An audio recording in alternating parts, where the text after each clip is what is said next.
Bonjour, bienvenue sur la chaîne Culture Legal Tech, cette chaîne que j'ai fondée depuis plus d'un an, qui traite plusieurs sujets sur le numérique. Sur cette chaîne, nous avons eu à inviter des spécialistes mondiaux, des spécialistes de plusieurs sujets du numérique, notamment la cybersécurité, la protection des données, mais aussi des spécialistes du marketing digital. Cette chaîne est la vôtre. Abonnez-vous, vous ne serez pas déçus parce que nous allons recevoir plusieurs spécialistes de ces questions.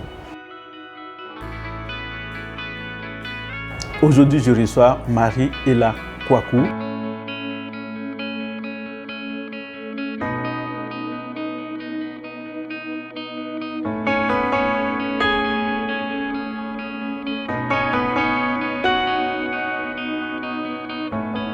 Bonjour Marie-Ella. Je suis très heureux de te recevoir aujourd'hui pour traiter un sujet que j'espère va intéresser un très grand nombre. Euh, on a choisi ensemble de parcourir un petit peu les secrets d'une communication digitale réussie.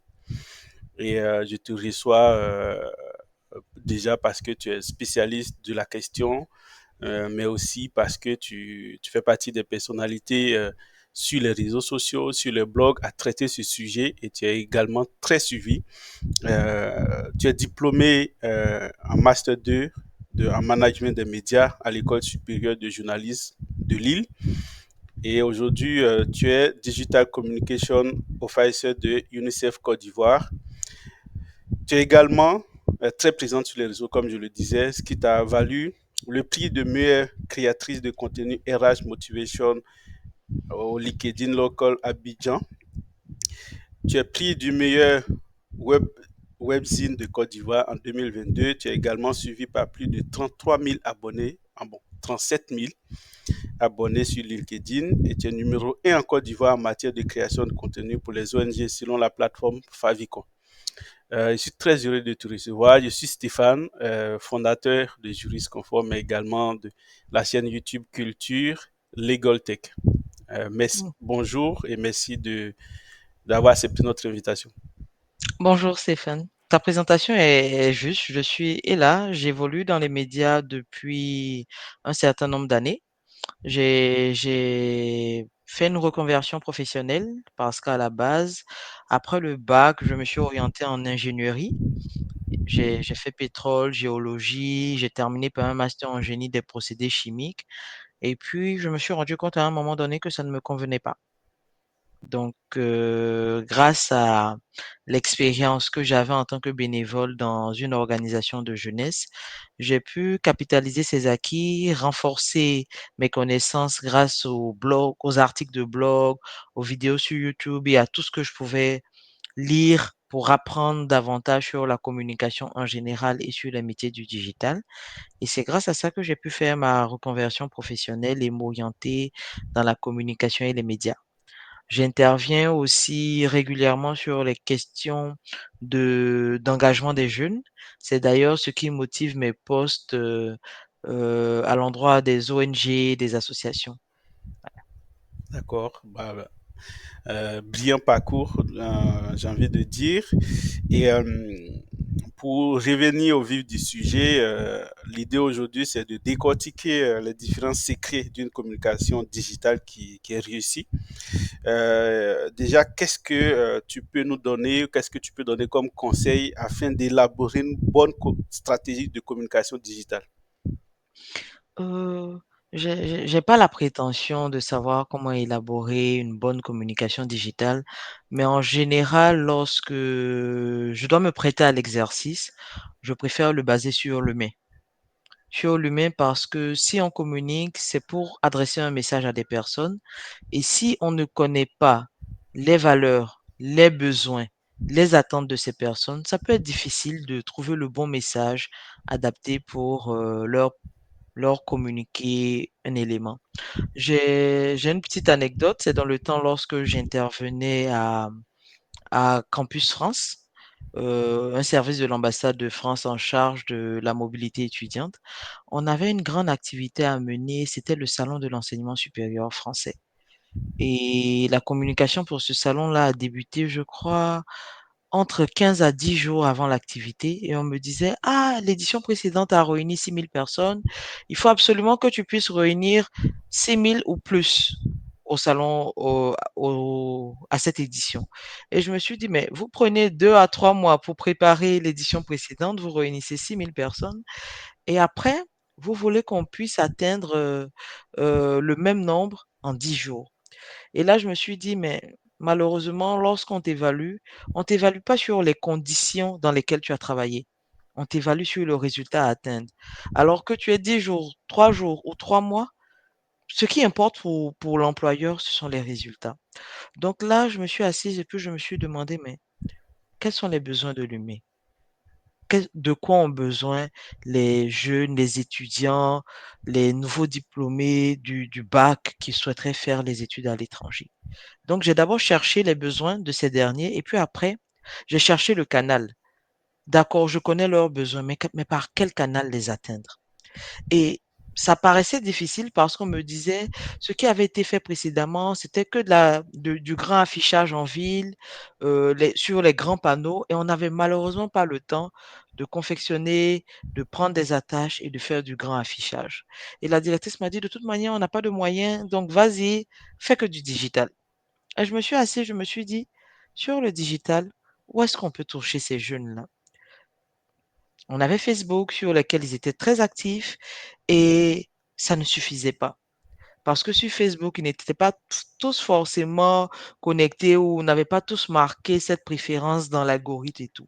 Donc, pour la question de la sponsorisation, j'ai d'abord marqué étudiants, France, des mots-clés qui pouvaient les cibler. Et après, je me suis dit, mais chaque année, il y a près de 10 000 personnes qui candidatent pour aller aux études en France. Et au final, il n'y a que 2 000 ou 3 000 qui réussissent à y aller. Mais tous ceux qui n'y réussissent pas ont encore leur nom, leurs données dans la base de données de Campus France. Donc je dis, bon, on va revoir la stratégie. Je suis allé sur la plateforme, j'ai tiré toutes les adresses mail. C'était environ 40 000 adresses mail de personnes qui avaient candidaté, avaient ouvert un dossier, mais finalement n'étaient pas partis. Et je me suis dit, quel message ils ont besoin de savoir. Et à ces personnes-là, j'ai envoyé une newsletter dans laquelle je marquais, cette année est la bonne.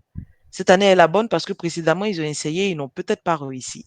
Donc, en fonction de leurs besoins, en fonction de l'échec qu'ils avaient certainement essuyé précédemment, j'ai rédigé le message qui venait répondre à ce besoin et j'ai utilisé le canal des mails. Mais malheureusement, vous allez voir qu'en général, lorsqu'on fait une campagne de mailing et qu'elle a du succès, c'est environ 20% ou légèrement un peu plus. Donc, c'est jamais le canal par excellence par lequel on pourrait toucher tout le monde. Et je sais que lorsqu'un étudiant part à l'école ou lorsque les travailleurs en général la pratiquent en Côte d'Ivoire dans les véhicules, ils écoutent la radio. Donc, je me suis dit que la radio pourrait être un excellent canal. Les radios sur lesquelles il y a des émissions le matin, les matinales, mais également les radios confessionnelles. Donc, avec les radios confessionnelles, les radios de divertissement, Facebook, une campagne sur Facebook et la campagne de mailing, on a réussi à mobiliser 11 000 personnes en présentiel et en virtuel à l'occasion de ce salon. C'est pour ça que je dis que pour moi, la meilleure stratégie est la stratégie qui est basée sur l'humain. Parce que lorsqu'on prend en compte les besoins et les attentes de l'humain, on arrive à avoir des résultats qui sont quand même satisfaisants. J'ai En parlant, j'ai repensé à une discussion avec une collègue où elle me disait, je voulais faire une campagne pour les mères, les mamans, mais finalement, je me dis que je peux pas la faire avec toi parce que toi, tu es que sur le digital et les mamans ne sont pas sur le digital. Je dis: «Mais qu'est-ce que tu dis?» Les mamans sont les plus grandes diffuseuses de fake news sur le digital. On peut pas dire qu'elles n'y sont pas. Ma mère, par exemple, elle a carrément 60 ans, mais TikTok est son meilleur ami, hein. Elle y est toujours, elle voit des vidéos qui sont pas forcément les bonnes, mais elle relaie. Ah, on dit qu'il y a attentat ici, il y a telle chose, mais elle relaie tout. Et il y a même une vidéo des mères, des femmes de certain âge en milieu rural. Je sais pas si vous avez vu le challenge. C'est pas mon anniversaire, c'est l'anniversaire Si, si, de si. et elles ont fait Ribari, quelque chose comme ça, mais en fait, elles sont au milieu rural. Quand tu regardes, tu te dis, mais est-ce que c'est un environnement où il y a forcément la connexion Internet? Mais elles ont fait un challenge sur Internet. Ça veut dire qu'aujourd'hui, C'est vrai que la couverture n'est pas totale, n'est pas complète, mais dans les rares endroits où il y a la connexion Internet, certains arrivent à avoir accès à l'information.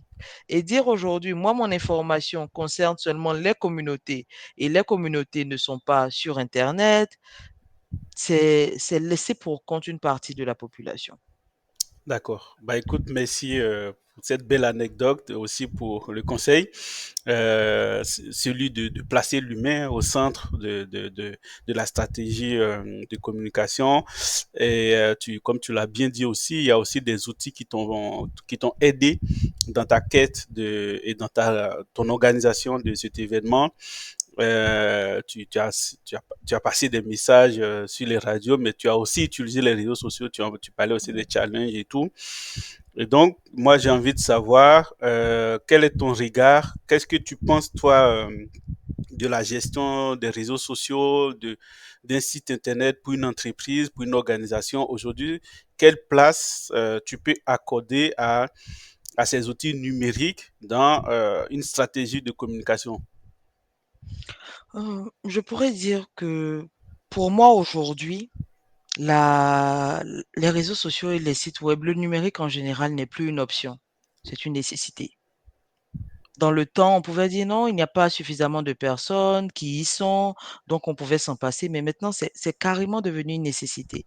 Pour un message diffusé à la télé qui sera vu par exemple par, je sais pas, 5, 10, 20 personnes, le même message mis sur les réseaux sociaux a une autre portée. Je vous donne un exemple simple. Vous faites une activité, vous décidez de faire un Facebook Live et vous décidez également de faire une retransmission à la télé. Lorsque vous faites la retransmission à la télé, ce sont ceux qui seront devant l'écran à cette date-là qui verront et éventuellement s'il y a de rediffusion. Mais pour le Facebook Live, de manière continue, le nombre de vues, le nombre de réactions, le nombre de commentaires va croître. Voici pourquoi pour moi, le numérique n'est plus une option. D'accord. Et si on en vient au chapitre des entreprises, je pense que moi j'ai une petite frustration du fait qu'en général, on associe tout ce qui est communication directement au marketing. Je m'explique.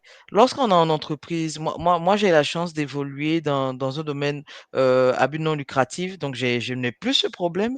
Mais lorsqu'on est en entreprise, très souvent, on demande à celui qui est en charge de la communication, surtout quand il est en charge de la communication digitale, ah, mais combien de postes tu as fait et on n'a pas encore vendu? Comment tu fais et tu ramènes pas des ventes? Comme si la communication devrait permettre de vendre. On confond très souvent la fonction de communication et de vente. Mais s'il s'agit simplement d'utiliser le numérique pour donner accès à l'information de manière plus vaste, je pense que le numérique est un bon moyen d'y arriver. La couverture est large en matière de géographie, mais également des données archivées durables dans le temps. D'accord, bah, très bien. Justement, tu parles de couverture. J'ai aussi envie d'enchaîner sur une question qui me passe aussi par la tête, c'est de savoir qu'est-ce que tu penses, toi, de l'avenir, du numérique, des blogs, des réseaux sociaux en Afrique. Bon, déjà le présent. Qu'est-ce que tu penses du présent? Et aussi, est-ce que tu peux te projeter sur l'avenir du numérique en Afrique et en particulier en Côte d'Ivoire? Non, en Côte d'Ivoire, déjà, on a un ministère de la transition numérique. Oui, Donc, ça montre qu'on est de plein pied dans cette transition numérique-là. Je pense qu'en France, même où tu es, l'année 2022 ou 2023 était l'année du numérique. oui. On est en plein dans cette transition parce on sait comment numérique permet d'atteindre une plus grande cible, facilite des tâches et c'est vraiment clair qu'il faut l'adopter. Malheureusement, il y a des personnes qui sont un peu réfractaires à ce changement-là parce qu'ils estiment que, il y a beaucoup plus de dangers avec le numérique. Moi, j'aimerais dire, lorsque vous amplifiez votre communication, vous amplifiez le nombre de personnes qui l'entendent, vous amplifiez également le nombre d'opinions néfastes qui pourraient survenir. Parce que le numérique n'est pas si différent du monde réel. Dans le monde réel, il y a des voleurs, mais dans le numérique, il y a des cybercriminels. Donc, tout ce qu'il y a dans le monde réel existe dans le numérique. Le numérique n'est pas un danger pour moi. Le danger, ce sont les personnes qui sont dans le numérique et ils sont également dans le monde virtuel. Donc la transition peut mettre du temps en raison des peurs, des craintes des uns et des autres, mais elle est nécessaire pour qu'on puisse optimiser notre temps et atteindre des résultats de manière efficiente. D'accord. Bah écoute, sur ce point, je te rejoins complètement parce que effectivement, l'un de nos objectifs sur cette chaîne, mais aussi sur nos différents réseaux sociaux, l'idée c'est de faire aussi cette promotion de la transformation numérique, à la fois de nos entités, de nos activités, mais aussi d'accompagner cette transition avec de la sécurisation. On traite également pas mal pour ceux qui s'intéressent, vous verrez dans des vidéos précédentes et d'autres vidéos qui viendront d'ailleurs, où on traite énormément sur les sujets de cybersécurité, comment sécuriser ses réseaux sociaux, ses Mmh. outils, tout son système d'information. Et pour le faire, on a reçu plusieurs spécialistes, des experts également sur le sujet. On va en recevoir d'ailleurs.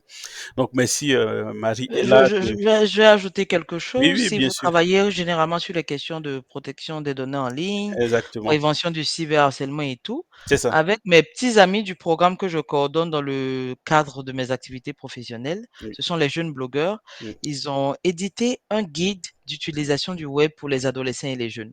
C'est écrit adolescents et jeunes parce que la manière dont le message est formulé s'adresse à des plus jeunes, mais ça peut servir à toute personne qui a envie de savoir comment naviguer sur Internet en toute sécurité. Oui. Dans ce guide-là, il y a comment faire du fact-checking, c'est-à-dire vérifier une information.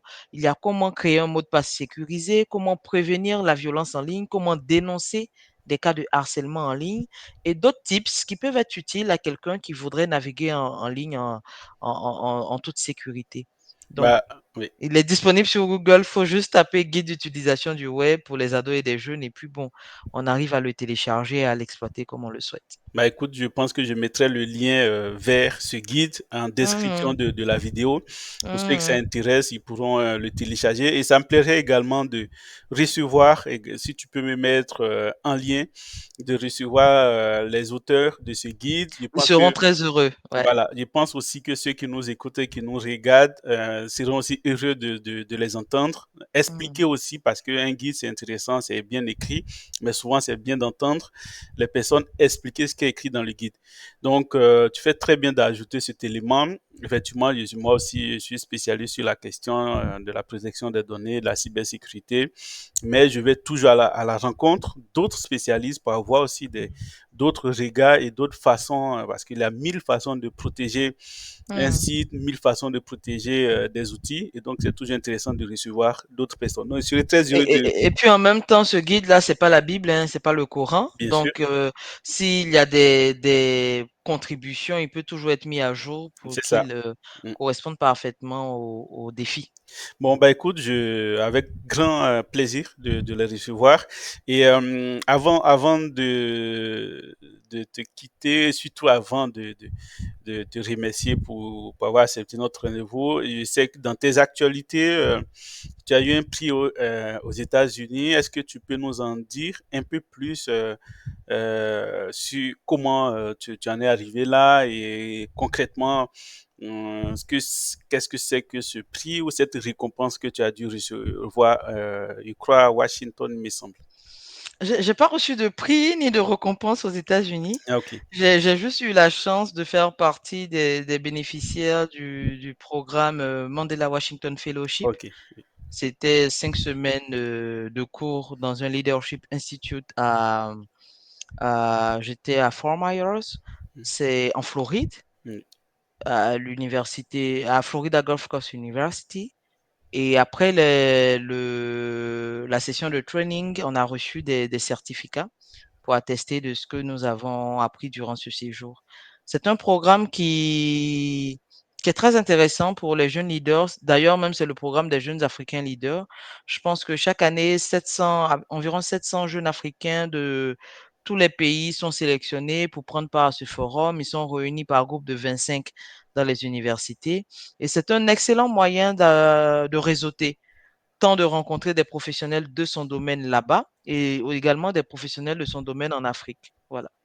Donc, c'est pas une distinction, ça a été juste une formation. Oui, bon, je pense que c'est pour moi une forme de distinction. Si tu as été choisi, c'est aussi une forme de récompense pour certainement tes efforts, mais aussi tu as dû postuler, tu as dû Oui, c'est un candidater. processus un peu très sélectif. Je pense qu'on était 800 en Côte d'Ivoire, ils ne Oui. prennent que 15 chaque année.